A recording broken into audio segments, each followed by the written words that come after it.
Ayan. So yung mga nagtanong kay Inday Sara sa Zoom, ipapasubpina na rin ng NBI.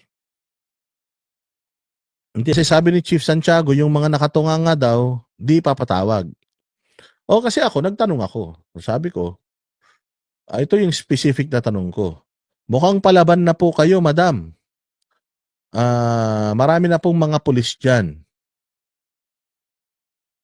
So kung at may balita rin po na ililipat po sa correctional si Attorney Lopez. Ngayon ang tanong ko po, kung sakaling pumasok sila diyan at kunin si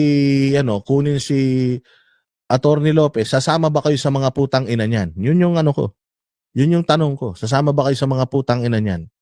Imbitasyon lang dapat ang ini-issue ng NBI. O, yan o, sabi ni Konsehal Ramir.